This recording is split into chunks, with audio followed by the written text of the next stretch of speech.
Alright,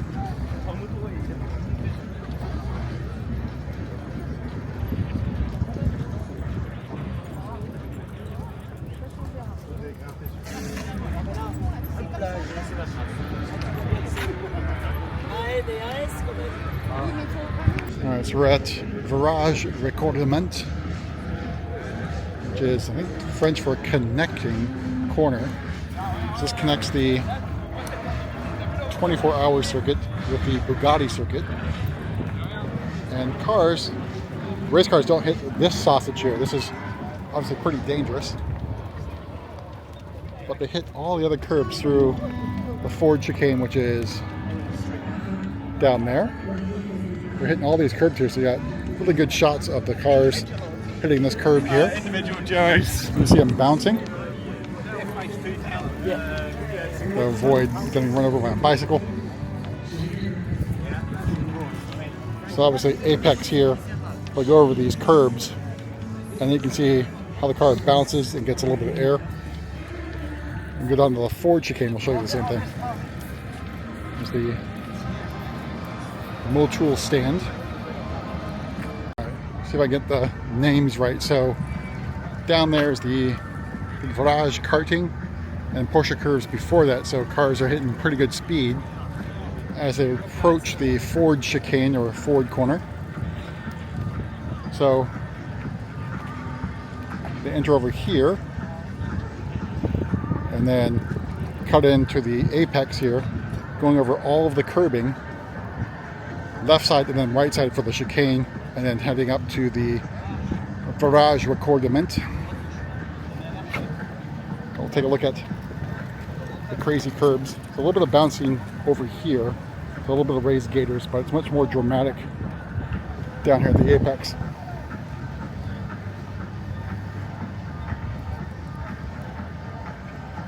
So there are 3 sausages on the outer portion of it. And I think legally you can be 2 wheels off and basically 2 wheels white lining towards the track would be okay.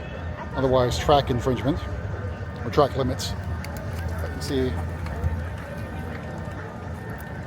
deep, wise, deep, etc. down through the next one. So they hit the curbing here. You can also get really good photos from the Motul stand. Obviously I can't zoom in, but it's raised up and you can see pretty good visuals of the cars getting a little bit of air here and bouncing through the apex. All right, let's take a look at the gators at Virage Raccordement. I'm sure I butchered the French pronunciation of that. So cars will come in, hit these berms here. These are pretty good. And we can get through the fence, the camera, to get the cars bouncing.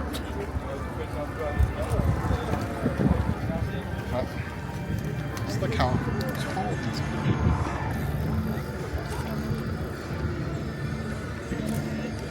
Part of this little chicane before the front straight. You definitely don't want to go over these sausages here, especially this red one.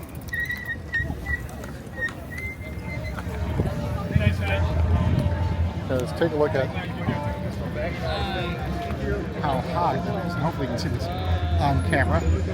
But obviously you don't want to go over that thing because you will screw up your suspension.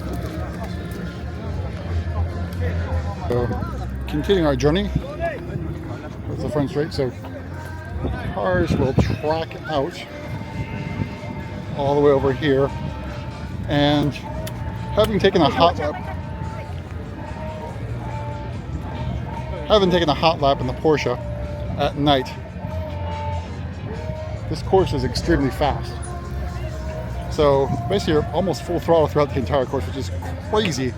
Some pretty hard braking points up ahead at the Dunlop curve and through the Forest S's down the Mulsanne straight, and then you of course have to go through the chicanes as well. But you know, hypercar, 3 minutes 22 seconds at full throttle. Of course, and it's a little over 8 miles, which is just insane in terms of the times. Because think of Laguna Seca. So you think Laguna Seca hypercar or GTP prototypes, you know, minute 10, minute 11 on a flying lap at speed. And that's a little over 2 mile course. So 4 times the course and just 2 more minutes of lap time, which is insane. All right, let's move on down towards the front straight. So in front of me, as I try and avoid bicycles, it's a medical center. So that includes some surgery rooms in there if needed. Obviously they would be transported via helicopter to a hospital, but sort of like a first responders area. I forget the number of staff they had. It might have been like 14 doctors and more nurses obviously than that. But this is all for the drivers. So there's also stuff for all the spectators, numbering 300,000 or 400,000 people. Well, this one's for the drivers. Here is the front straight towards the finish. I should say start finish line. And we'll try and make our way up Dunlop curve. The Forest S's and hopefully to the Mulsanne straight. Alright, so approaching the start finish line. So upper right, that's the flagger stand. So the Rolex watch there. So precisely at 4 p.m. 24 hours of Le Mans begin. And then podium is right behind it. But start finish line is coming up. I think we got the Turner Taco in there. And then the podium is up there. And the trophy will be presented up there. I think it's actually dropped in by helicopter. So French paratroopers will come in for the start of the race and deliver the trophy, which is pretty cool. So let's see if we get that on film. Here's more of that front straight. And then there are 60 permanent garages here, and there's 2 temporary ones built for the race. So capacity 62 cars total. But each team gets their own box area, garage if you will. And behind it there's more areas for support stuff. So a little bit of tires in there, engineering, etc.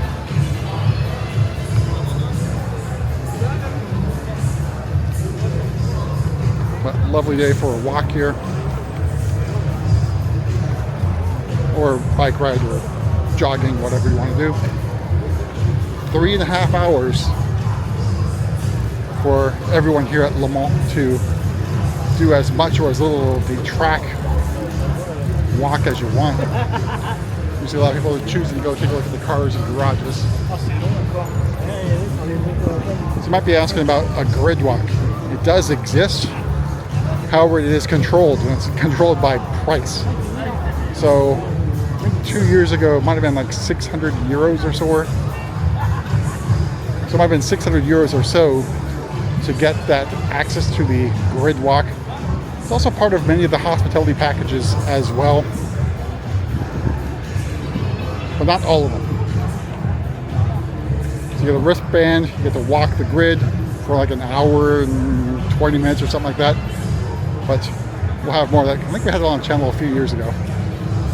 Thanks to Samantha Tan getting us access to the grid walk with the in-the-view art car. There's that Michelin sign. Obviously it's way in front of me. I can see it better than on camera right now. And there's the, what they call this, Michelin billboard maybe?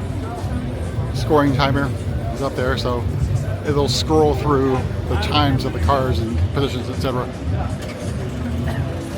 Here is pit exit. BMW is positioned at the end of pit row here, so all 4 cars are right there.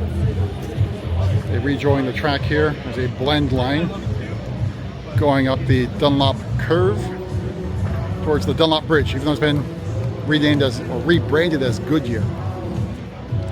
But cars are coming down the straight, flying down on the left-hand side of the track, up the curve.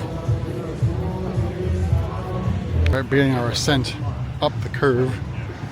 And there's a left-right to go under the Dunlop Bridge. But full throttle up here, braking after turning in. I think it's a left-right, but we'll find out momentarily. A pretty good elevation change. Well, it's a lot gradual than you might expect. Alright, so you join us a little bit further up the hill here. There's a left-right chicane towards the Dunlop Bridge. Turn around so you can see progress here.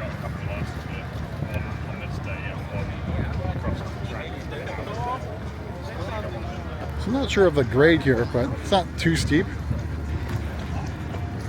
Not something like, say, Sonoma Turn 2.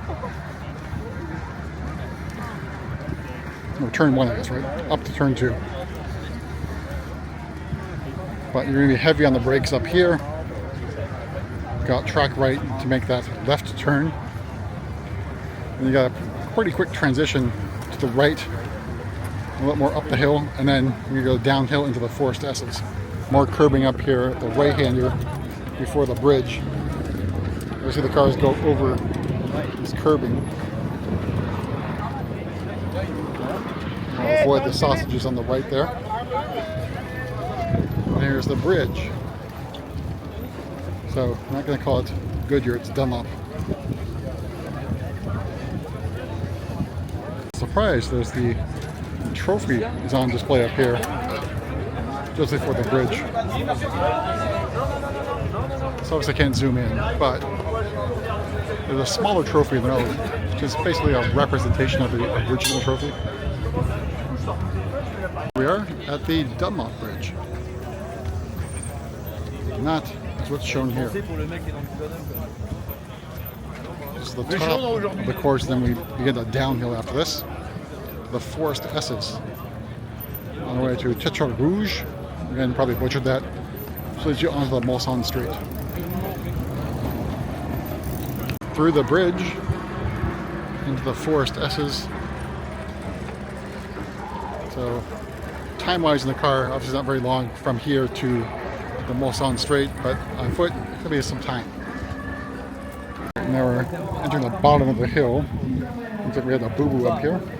There is an expectation for okay.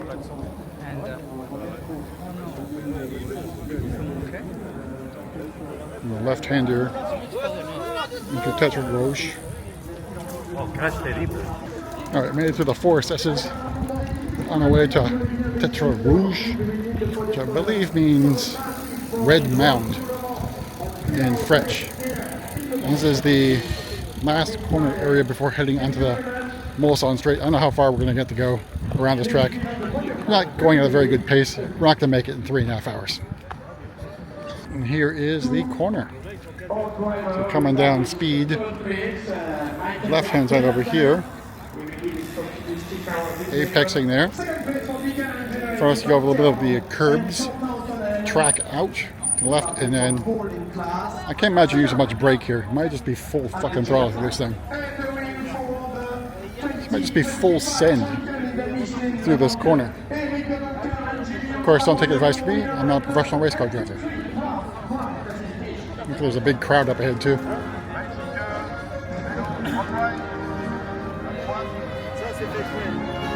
To note, I believe this is the end of the traditional race circuit, and it's going to join up with the regular roads on the Mulsanne Street. I'm not sure what's going on up here, but there seems to be like a roadblock. Bicycles on right only. Bicycles, right only. Checkpoint. Runners, walkers on left, please. Les vélos à droite et les piétons à gauche. Contrôle de Alright, and that's now the second casualty I've seen on this open track walk. Bicycles on right, please. Only on right. Bicycles, vélos. I'm not sure what the checkpoint is up here. They're forcing bikes to the right, and everyone else, pedestrians, on the left-hand side. So something about a checkpoint, but we'll see momentarily. There's a checkpoint to basically check out of the circuit. So technically you're outside the circuit now. So how the ticketing works here at Le Mans is you have a ticket to scan in and scan out each time you enter or leave the track. And if you want to get around to the other corners, you have to get outside the track and take a shuttle to the corners. So technically this is outside of the proper track. So we're joining a public road right here. So it comes through to my left. And this is the Mulsanne Straight. So there are 2 chicanes up ahead at some distance. And obviously at 200 miles an hour, it's no time at all. So first one is Daytona, just to the right, and then Michelin to the left. And then you hit the Mulsanne corner.